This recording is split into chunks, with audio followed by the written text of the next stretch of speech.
young lady. Look at everything she's been through, and she's still standing. So why y'all tripping on minor things? Girl, that's why I say every, like, I'm not gonna lie, trip on little minor things too, but after this, girl, I'm like, you know what, life is too short, life is too precious. The little things now, it don't matter no more. I swear it doesn't. It really don't. And that's the message that people need to understand. At the end of the day, life is short. It really is, and you gotta live each day as if it's your last because you never know. I've been through devastating loss before, but this right here, like, getting a phone call and somebody waking you up in the middle of the night saying you need to get to the hospital, okay, I handle those types of things. Right. But to actually sit there and watch a person take their last breath is a whole nother level. Especially outside on the cold sidewalk. That was just something totally, I don't know. It's crazy. You learn to appreciate the little things in life. Right, right. And for all of those who seen that night, I mean, it has to like even just to watch it. Like I seen your interview on 11 Alive, and congrats. I see you posting on Facebook. You gonna be on what, Channel 7? Yes. You're gonna be doing it, okay, on Channel 7. So congrats on all that. But just to even watch it on TV, I still get emotional because I remember that night I was not there. What do you say to people who witnessed that? I mean, because that can really mess some people up. To this day, I have a lot of friends and family who are still in counseling behind that. Um, it was crazy. Like, I'm not even gonna lie to you. I had to, when I got back to Texas, you know, me and my husband, we do things on the weekend. We have our little drinks once here and there. You know what I'm saying? I had to get all of that out my house. Because I was starting to go into a depression, and if I would have started drinking, I probably wouldn't have stopped. I'm so happy you said that. I'm so happy you said that because, whoo, alcohol. People think like, I mean, I've been there too. Alcohol or pills. Like when you're going through something. Right. That's another thing, and not to cut you off, but I actually had to have my last surgery to get, like, I was on the chemo, and I was already on steroids, so you already know my mind was already thinking crazy thoughts. But also, I had to go through my last surgery, and that was to get the port removed.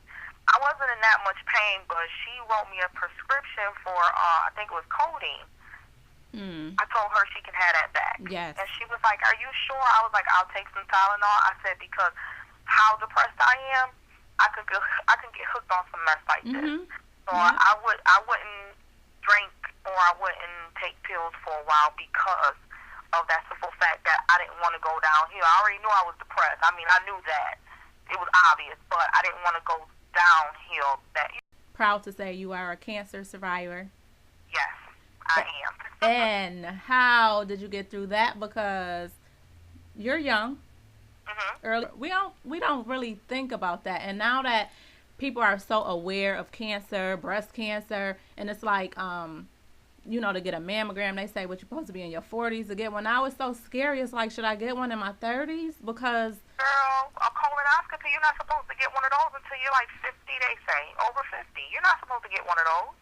Wow. Now, what made you get it, or why did you have to have it? Like how did you know that? I was losing a lot of blood, and nobody could tell me where the blood was going. I was pregnant when I was pregnant with Destiny, and I had to go to the doctor just for one of my checkups. I think it was like, I want to say maybe 2 or 3 weeks before I gave birth to her. My blood pressure was up, and they could not get it down the entire time I was at the doctor's office. So she just sent me over to the hospital just to get checked up, and he did some blood work, and your blood count is supposed to be 15. My blood count was at a 5, and I was pregnant. So he was like, "I hope you know we're going to admit you." Then I had to go through a blood transfusion, and they gave me blood because they were going to induce me in 2 weeks because they felt that they had to take the baby. Right. So they were going to induce me, they gave me blood because they said if I didn't have this blood, the blood transfusion, my body would have went into shock when I gave birth to Destiny. So after I had the baby, about a month later, me, my husband, and my kids, we were out shopping, and I kept telling him, dude, I don't feel right. Just give me the keys, and I'm going to go sit in the car and watch it. Well, needless to say, when I woke up, I was in the middle of the parking lot. I had passed out. Oh, wow. And he took me straight to the emergency room, and they had to give me another blood transfusion. By that time, they were saying I'm losing blood somewhere because you don't have that many blood transfusions and your blood just drain out. Right. So after that, I went to the oncologist, and that's when she felt around my stomach, and she felt a lump, and that's when they gave me the CAT scan. They found the mass, and I had to go the next morning for an emergency colonoscopy, and that's when they found colon cancer. Wow. Do you know you like a walking testimony? Like, seriously? I'm so serious because I mean, people really take life and the little things for granted, and you are a walking testimony. I mean, you were pregnant. All that. All this took place within literally 8 months. January, I had my daughter. March, I found I had colon cancer. August, I lost my husband. Like 8 months. You are a survivor. This is Mrs. Tanisha Mackin. Can you tell them where your book is available and any information to get in contact with you? Okay. My book is available. The website is www.stillstanding.me. Also, my email address is stillstanding.mackin, MACKIN, @yahoo.com. And I also want to put out there that 10% of each book sales will be donated to the Mackin Foundation. That's a foundation that me and my father started to help to assist families who lost a parent or spouse or a child to the act of violence like my children did and like my husband did. Okay. No, I mean like I did. Well, that's good. So that's the Mackin Foundation. 10% of the proceeds will go towards that. And people can just donate if they want to. Yes, they can as well. Okay, that's good. Hi, Dad. Tell your dad I said, hey, we gotta talk about some LI soon. Girl, you're so silly, girl. I'll let him know. So how's it been with the kids? They're doing good. You know, my son, he has his moments where he get into his I miss my daddy, or he want to reminisce, and it's hard for me to still reminisce with him because, I mean, it's hurtful because I'm like, man, we used to have fun. Right. You know, as far as my daughter, again, she's a hot little mess, but this is something that I'm going to have to relive all over again when she gets old enough to say, well, what happened to Daddy? Right. So, you know, because at that time, she was, 5 or 6 months. And that weekend, she was supposed to get christened as well, right? Yes. Okay. So, yeah, yes, is this all going to be in the book? Let me see. Nope, because I started part 2. Okay, you ahead of me. Okay, because I was going to ask, when the next book coming out, because the pressure on. How long you going to wait before you put out the second book? I'm actually, like, in the middle of it. So that's coming soon. And that, I'm going to give you a little insight on that. That book right there it's going to be called Still Standing 2, A Widow's Journey.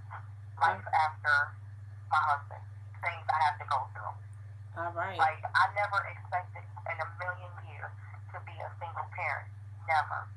Why did you decide to do, is this your first book signing? This is my first book signing. And why did you decide to do your first one in Buffalo? Because that is home. Even though I was disgusted at one point because of what happened, you know, when I came back home, the one time my husband was killed. Right. But it's home. All my family and all my friends are there. Okay. And my biggest supporters when I went through this was in Buffalo. My biggest supporters were in Buffalo, in the community. You know, just had all the victims back in this situation. So, I'm decided my first book signing will be home. All right. Shout out to True Bethel, Pastor Pridgeon. Hey. Everybody love Pastor Pridgeon. Girl, yes. What can you say to young men out here in the streets based off of the experience you have having a man in your life, and then versus having a coward take his life. What could you say to young men out here in the streets who think that's the way to go? What would you say to somebody like that? What I would say is just please think before you do anything like that, because you have to think about the person's family. Like, in my case, think about his mother, his sister, his cousins, his wife, his children. You know, you got to think of the effect that you're going to have on a lot of people. You took one person's life, but it rocked the whole family. Tracy, I was told this in court, this was the worst crime in Buffalo's history. I think it's unheard of for Buffalo. How do you go day to day? Because I know some days it's harder than others. You know, people stress over bills and whatever the case may be. As far as like you just said, bills. As far as like bills and anything little like that, I can't stress over because I got my bigger stress is trying to raise these two kids because of their father being gone. That's my biggest stress right now, and it's stressful being a single parent. I mean, I can't stress that enough right now because it's really stressful. Them kids, it literally would drive me crazy. Yep. But every day to day, you got to pray about it. You got to keep that faith because, man, oh, man, they say God will not put more on you than you can bear. And, I mean, that happened, I thought I was done. I thought that was it for me. Like, I'm about to go to the nut house, put the straight jacket on me right now. Because at that point, I didn't know who I was, where I was. I couldn't even remember that I had children at the time that happened. So you just gotta keep pushing. That's what I'm hoping. This is the message people get from it. Like, you just gotta push. Like, they can read this book and be like, "Dang, she's been through all of this, and I'm complaining about this." Right. You know, but there's other people that have it worse than me. Yeah, I think my story is horrible. Like what I've been through. But there's other people out there that have things happen to them that was worse than happened to me. Yeah. I want to reach everybody, and along with that, I also want to continue to write books, as well as I would love to speak about things too, like speak on what I know, what I've been through, and how I've remained sane, basically. Right. So, you know, if I can do those things, those are basically my goals, is to continue writing books and to continue to try to reach out to the community and talk about what I've been through and let them know, hey, you can get through what you're going through. As well as with this Mackin Foundation, I want to help as many people as I can. Your story, I want somebody to pick your story up. Tyler Perry, where you at? And make it into I'm so serious. I'm so serious. Lifetime, you're right, it don't even matter. And not only just because of you losing your husband and being a single mom, but you survived cancer. Like that right there, that alone would have made somebody give up on life. I'm so serious. Oh yeah. Girl, when I tell you there were times I wanted to give up chemo, that's hard. And I wanted to get up on that, and I had my husband in my corner tell me, man, and he used to say it straight up to me like this, we ain't giving up on nothing. You gonna go through this. I know, because he used to tell me, I don't know what you're going through, but you're not about to give up on this. He used to tell me straight up. I used to be like, I want to give up on this. I can't do this. And I'm sure that's probably what he was saying. Even you probably heard that days you wanted to give up after he was gone. I did, because I only had 2 or 3 more chemo sessions left. And I said, I talked to my doctor and said, I'm done. I don't want to do this no more. She was like, oh, no.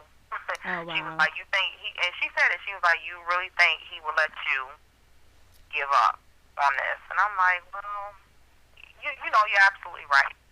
Exactly. Oh, and besides that, you have a master's. Let people know you got your master's. Yes. Oh, yeah. I do. I continued school even through all that mess I've been through. I continued school, and I got my master's. I got it in June. Black girl rocking. Education.